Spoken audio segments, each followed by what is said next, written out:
Assalamualaikum Pak. Waalaikumsalam warahmatullahi wabarakatuh. Bagaimana kabarnya Pak? Alhamdulillah baik, itu baik. Alhamdulillah Pak. Bisa kita minta waktu Bapak sebentar ya Pak ya. Ini ada tugas tentang tugas CGP Pak tentang demonstrasi kontekstual kami yang mengandung menentukan tentang pengambilan keputusan Pak. Pengambilan keputusan yang lebih mencakup tentang dilema etika sama bukan moral.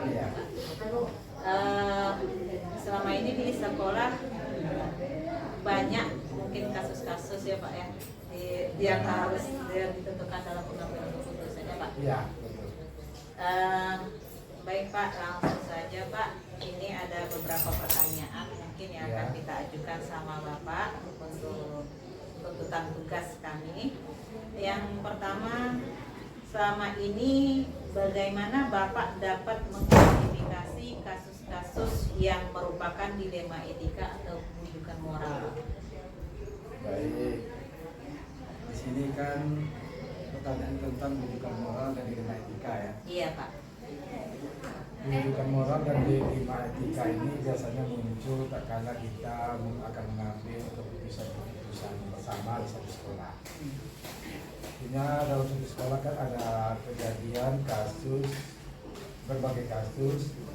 Lalu ketika kita bawa ke forum, di situ muncullah yang namanya rujukan moral dan dilema etika ini. Rujukan moral ini kita ingin bagaimana satu kebenaran itu kita ikuti secara bersama-sama. Di sisi lain ada namanya dilema etika. Inilah ketika sesuatu dua yang sama-sama merasa benar. Nah, kan kita sebagai kepala sekolah bagaimana antara kedua kebenaran itu kita tarik satu kesimpulan yang tidak merugikan satu dari yang lainnya.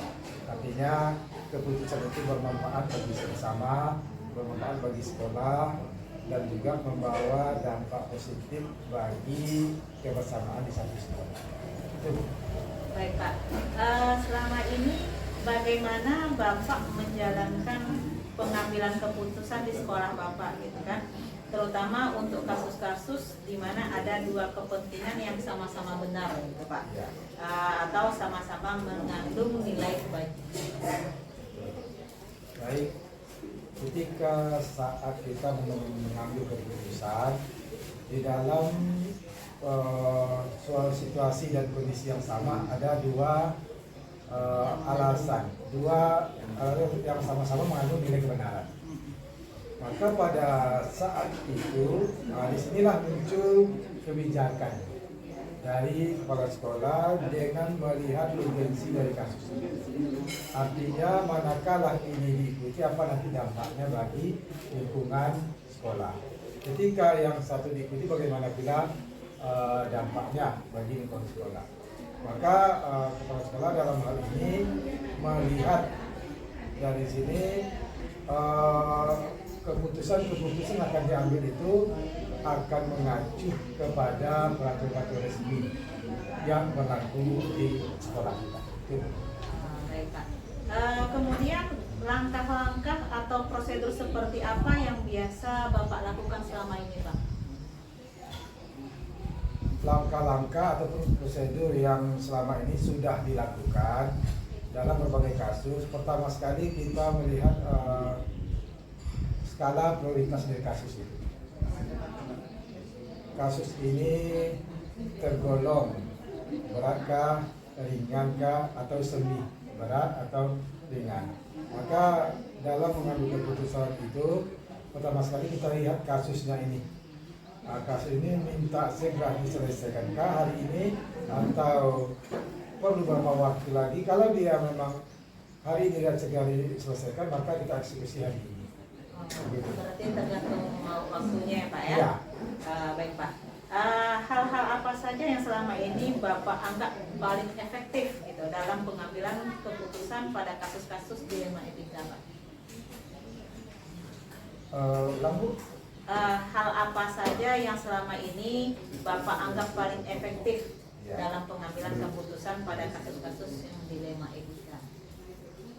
satu hal yang paling efektif Bapak lakukan dalam menangani berbagai kasus itu memang dengan membawanya ke forum musyawarah yang seluruh warga sekolah. Karena nanti bagaimanapun satu keputusan yang kita ambil itu pasti akan berdampak bagi yang banyak, bisa jadi berdampak baik dan bisa juga berdampak buruk. Maka yang paling efektif dilakukan adalah musyawarah mufakat di sekolah.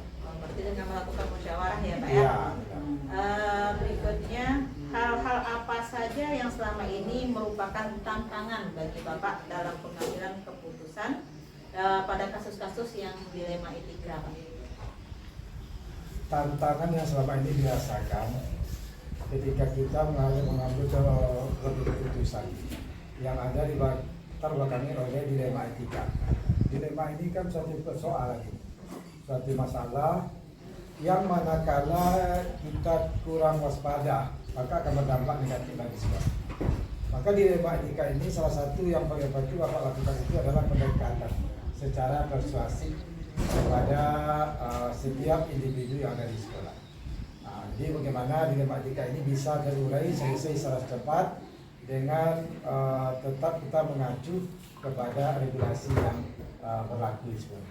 Oh itu berarti tantangannya ya Pak ya? Ya.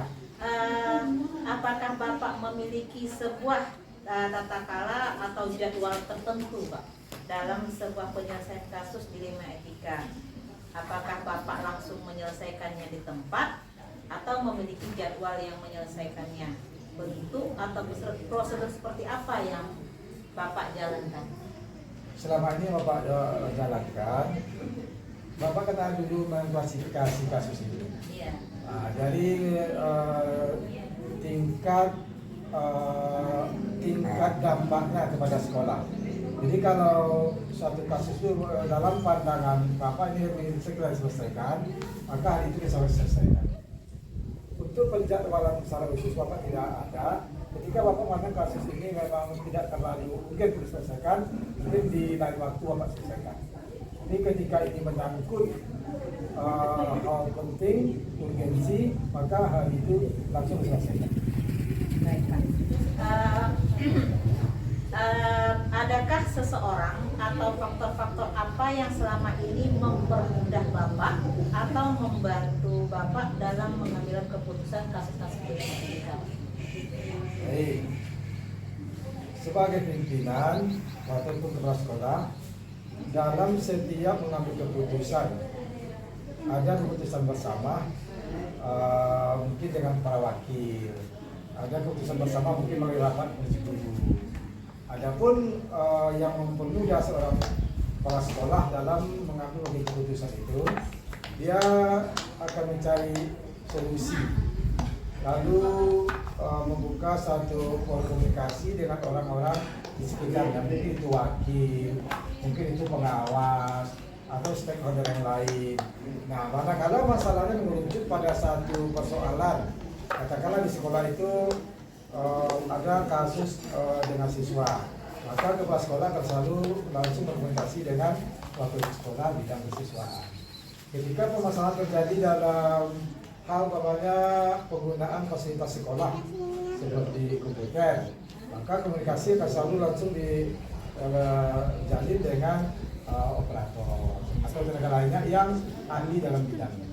Berarti tergantung stakeholdernya ya Pak? Iya benar. Baik Pak. Dari semua hal yang telah Bapak sampaikan tadi, pembelajaran apa yang dapat Bapak petik dari pengalaman Bapak dalam mengambil keputusan dilema etika ini? Pengalaman yang bisa Bapak petik dari berjalannya sebuah pengawasan kepala sekolah, pertama bahwa kepala sekolah ini dalam menjalankan tupoksinya, tugas pokok fungsi ini memang harus bisa memahami lingkungan sekitar. Memahami bahwa kita harus menyadari setiap orang itu pastilah akan berbeda dalam hal pemikiran, berbeda dalam hal wawasan. Maka bagaimana kita merangkulnya secara manusiawi, secara persuasi, dan meninggalkan keegoan kita dan sifat-sifat yang kira-kira bisa membuat kita tidak nyaman. Maka semua itu jadi pembelajaran kita dalam tugas berjalan selama ini. Baik Pak, terima kasih banyak Pak. Mungkin ini dulu yang saya tanyakan pada kesempatan ini. Lain kali mungkin masih banyak lagi saya butuh bantuan Bapak sebagai kepala sekolah. Saya ucapkan terima kasih banyak Pak. Mohon maaf apabila ada pertanyaan-pertanyaan saya yang kurang berkenan di hati Bapak. Sama-sama, semuanya berkenan. Pada hakikatnya sebagai kepala sekolah selalu membuka diri tentang berbagai pemikiran, terobosan, langkah baru dalam dunia pendidikan. Maka hari ini kan kita sudah muncul namanya CGP. Nah, maka Bapak sebagai kepala sekolah sangat membuka diri tentang ide baru, terobosan baru, pemikiran baru, tentunya wawasan baru. Makanya CGP di sekolah kita, sekolah Bapak ini akan Bapak jadikan garda terdepan dalam memajukan sekolah kita di dunia pendidikan ini. Terima kasih Bapak. Sekali lagi saya akan mengucapkan terima kasih atas kesempatan dan waktu yang sudah Bapak berikan.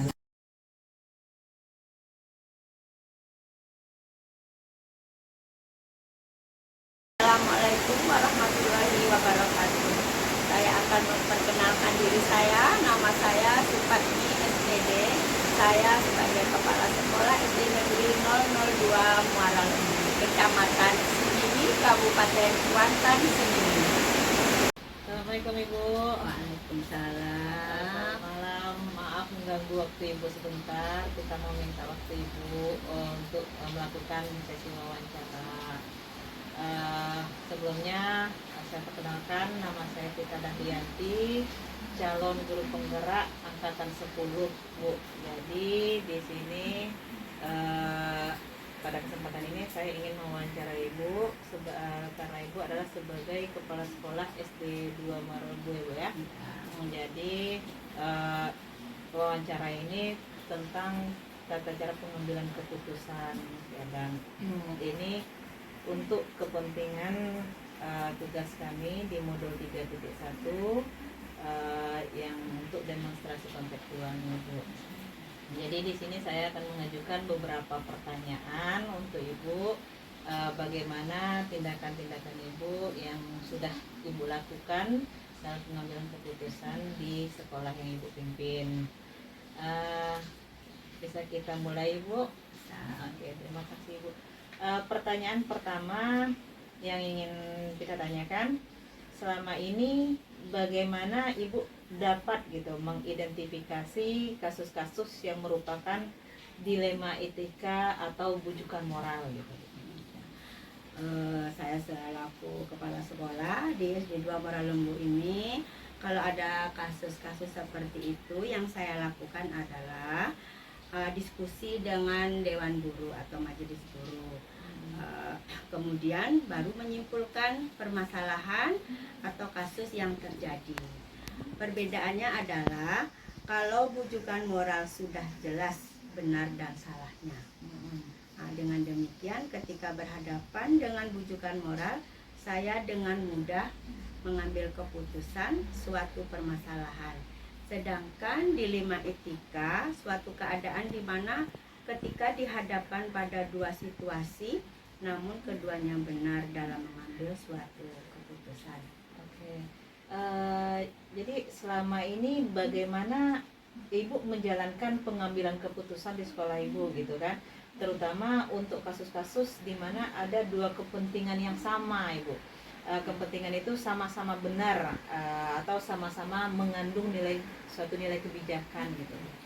Kalau untuk kasus-kasus di mana ada dua kepentingan yang sama-sama benar, yang saya lakukan adalah tentunya dengan mempertimbangkan atau pertimbangan-pertimbangan, karena untuk kasus dilema etika sebagian tersulitnya adalah mengambil keputusan.